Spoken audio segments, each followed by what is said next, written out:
That number is up 115. We have 818 active cases. And when we look at out of the 115, 7% travel related, so that travel number is going down a little bit. It was 10% the last week or so. 94% of the cases are under 60, and then 79% of the cases are under 50. So, again, the communities from age standpoint that have been vaccinated the longest and participated at what we believe are very high rates are doing very well. The vaccine's working. Hospitals inched up today. We'll see if it stays in this range for the rest of the week. 46 individuals in the hospital, 9 in the ICU. So let's keep these 9 individuals in our thoughts and prayers and get them home, just like everybody else in the hospital. Looking at the vaccine, we're doing well. I think there's the state reported site had about 208,000 first doses have been administered. Remember, if we're using their data, 462,000 total residents, 360,000 adult residents. We're getting close to that 60% participation amongst adults.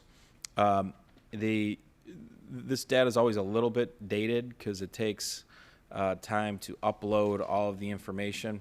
So if you think about all of our distribution partners now, you have doctors' offices, you have drugstores, you have mass vaccination clinics, you have our clinics, our pop-ups. They don't all get updated the same day you're given a shot. So the reality is we're probably closer to 215,000, 220 once this all gets updated. So we're making progress. It's going to get a little bit harder to find willing participants. We're going to have to make it easier. We're going to have to go into communities. Today we were at Baldwinsville High School, and we had our first pop-up clinic at a high school. I haven't gotten the final numbers yet on how many students participated or staff. We offered it to staff as well, but I know we had at least 150 of them. So, again, a good start, and we're going to do more of that. Next Monday, we have a large clinic here on the 19th. Moderna will be the vaccine. And next week, we have scheduled days at ESM High School on Tuesday and on Friday at Liverpool High School. We may plug another clinic or two in the community or in a high school there. But the idea being right now, let's get these 16, 17, 18-year-old high school students vaccinated with parental or guardian consent. So that's good. The asymptomatic testing or rapid testing, we understand things are getting a little bit busier with activities. We'll be here at the On Center 4 days a week. We'll try to be here on Saturdays so that if you have an event that needs a test, you can get an appointment, and we'll start to print out the results so you can take that with you again, recognizing that it is a little bit more work for us, but that may be a stipulation of you going to an event. We understand that. Asymptomatic community sites. Today we're back at Onondaga Town Hall in Shove Park, and tomorrow we will be back at the Town of Clay Senior Center and Fayetteville Village Hall. I don't know. I'm sure we have some appointments still available. If you want to register, you can register on gov.net. Great opportunity to get a test, get a result quickly. And obviously anybody with symptoms, we think you should go get a PCR test. 2 other items. Our emergency rental assistance program with landlords and their tenants, the applications are going to go live on our county website on Monday. So Monday the 19th, if you are in a situation where you're a property owner and your tenant is behind, or you're a tenant and you're behind, you can go on and fill out an application, and the applications start Monday. Again, we have $26 million to invest in this problem, and we will start taking applications Monday. So please, media, help me with this. I've been getting emails from anxious landlords, so this is important. Also, in addition to that, next Thursday, April 22nd, Our city branch libraries will all be open 5 days a week, 9 to 5. We will no longer need appointments in advance. So, again, on Thursday, the 22nd, 9 to 5, our city branches, our downtown branch, libraries will be back open. We'll work towards weekend hours and night hours. Part of this is you have to bring back and onboard part-time employees to do this.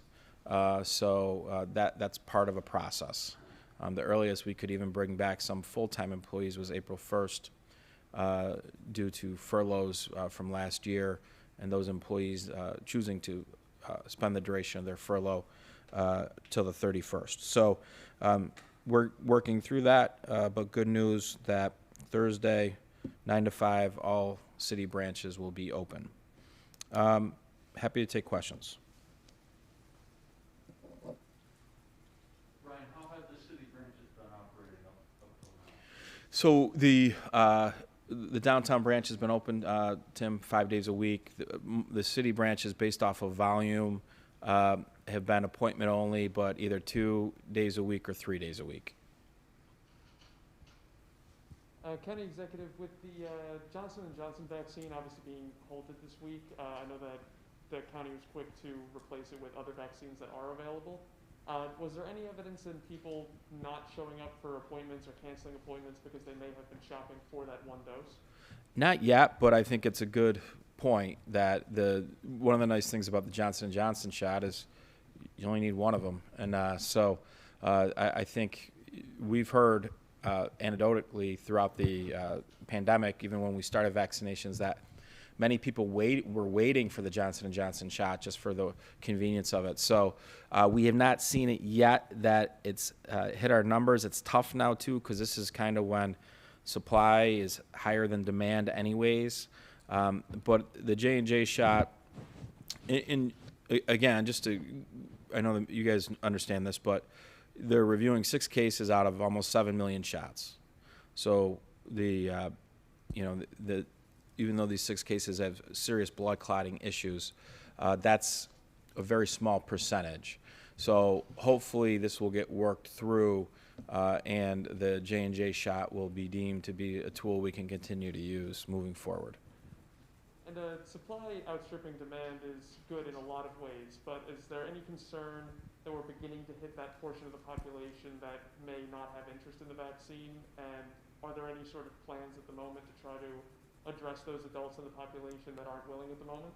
Yeah, so you're right. I think within 2 weeks we'll be there as far as I think your mass vaccination clinics are going to slow down, and then they're going to get really slow.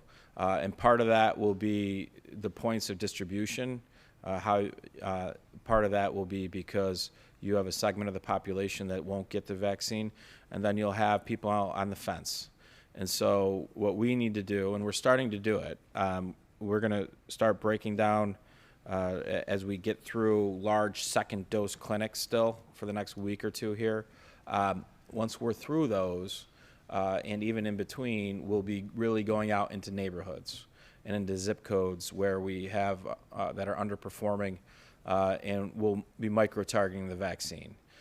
Because, again, if we get to that 60 to 65% participation rate with the eligible population, really what we're looking at is how do we get another 5 to 10% to meet the standards that most of the epidemiologists suggest will get the community to herd immunity.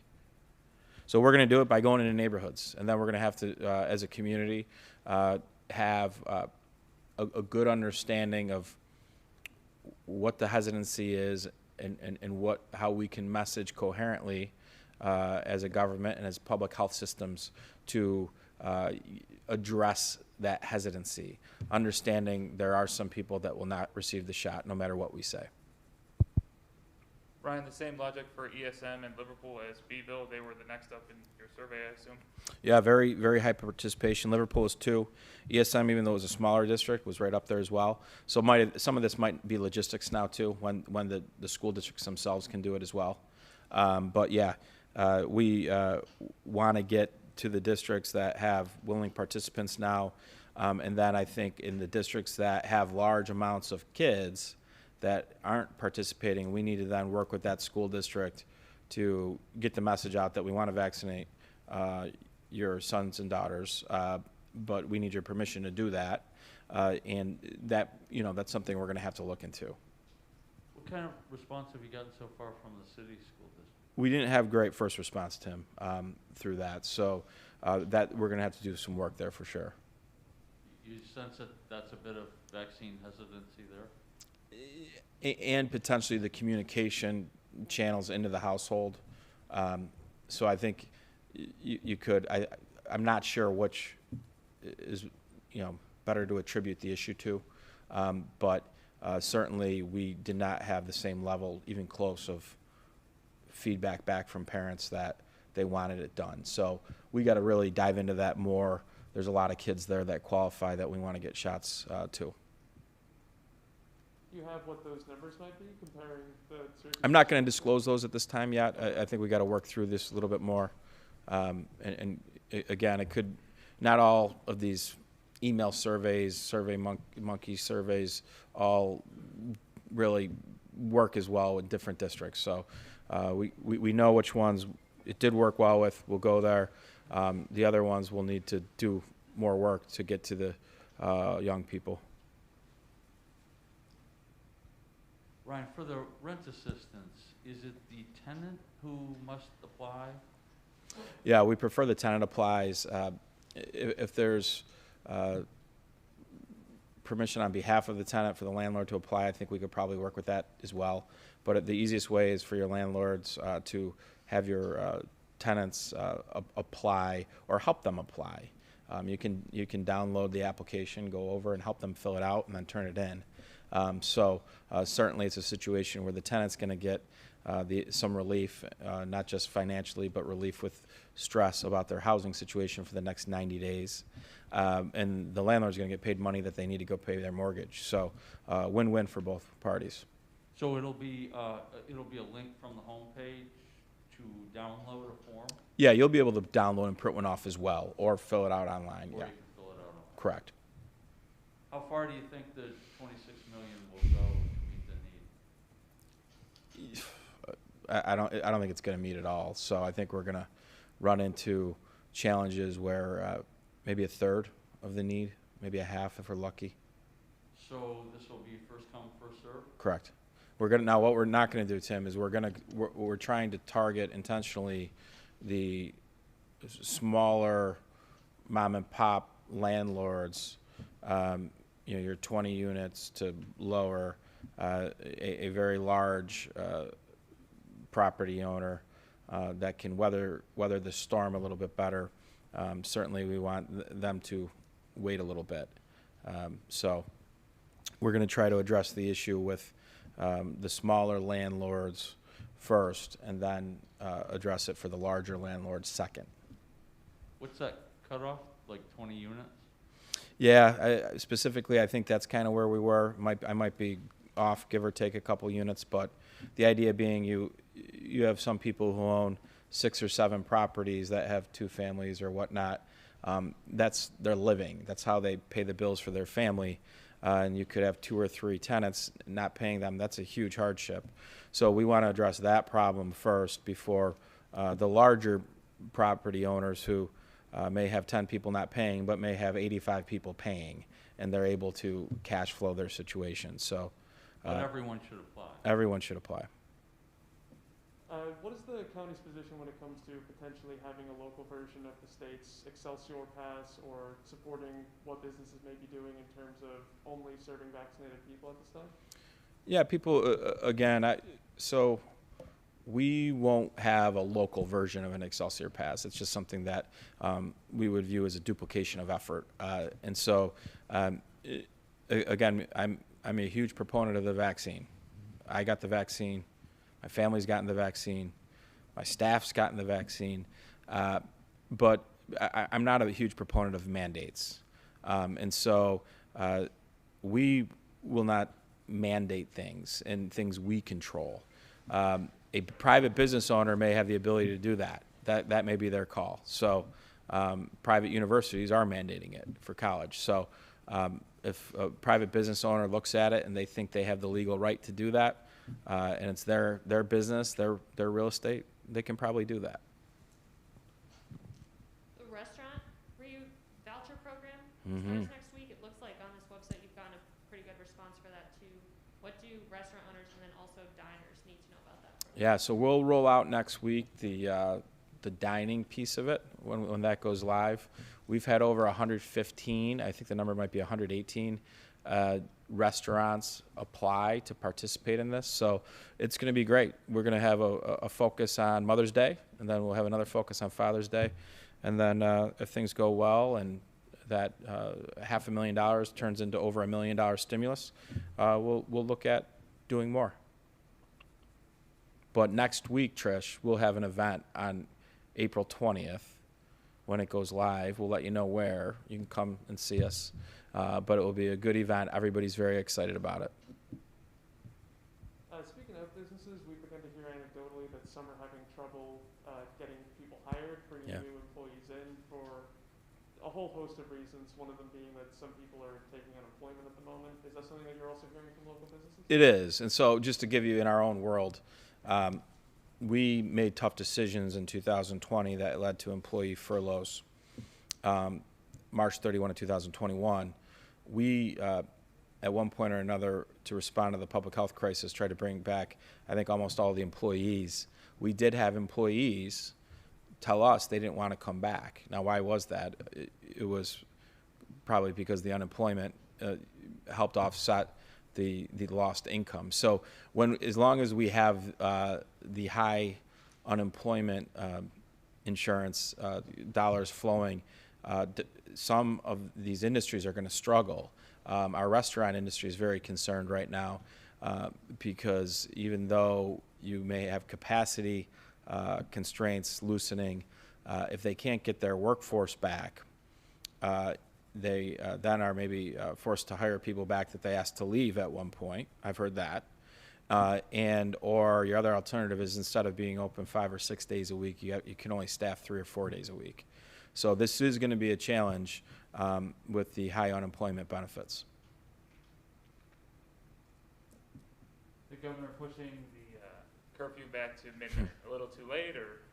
Now, I think at this point, some of these regulations are arbitrary. Again,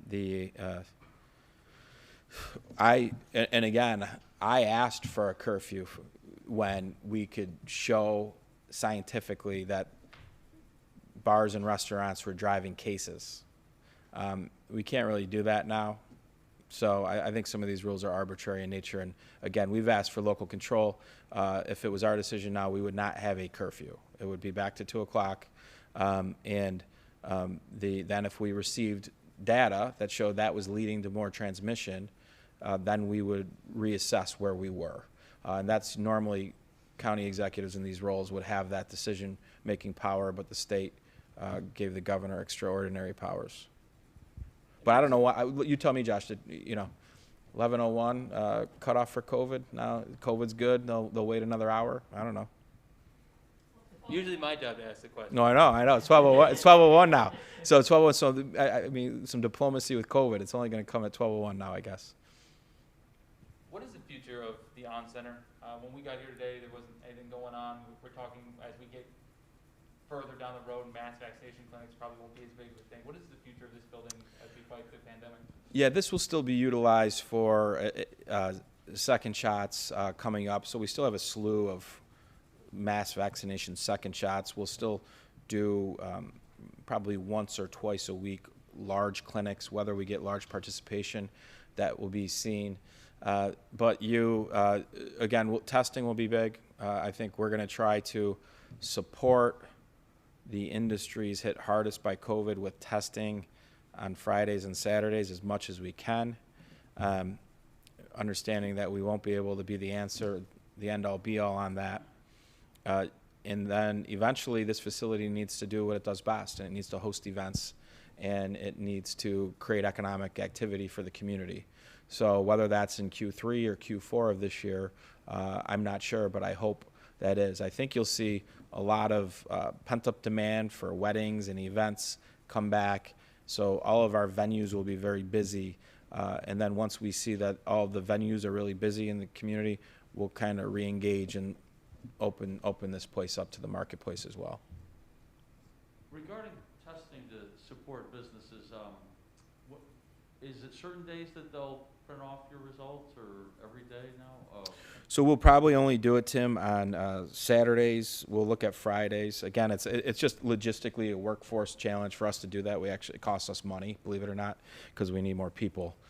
So we recognize why people would come to do the rapid test, and the benefit is you get the result within the 6-hour period of time to go to the wedding or the sports game.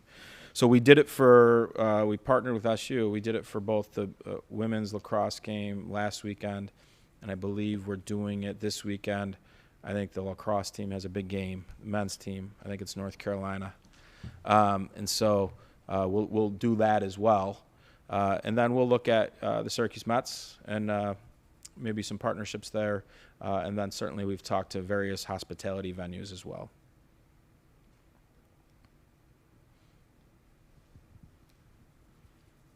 Just another question on the landlord program. What kind of transparency will there be with that? Because if only a third of the eligible people are going to get benefits, how will they know how that's ranked and scored and so on? Whether they... Yeah, we'll put all the criteria out there so everybody understands it, and any change in the process and absorb some of the problems better than the person who owns 10 units. So I'm sorry if you're mad at me about that, but that's, I deliver bad news sometimes. If it goes far enough, we'll get to you, right? And just like I got some news, right? Shuttered Venues Act, right? So the federal program has shuttered venues they gave different criteria. We have an amphitheater that lost $5-6 million worth of revenue last year. We qualify. We were told we're in the 3rd tier. So if there's still money, we might be able to get some help in the 3rd tier.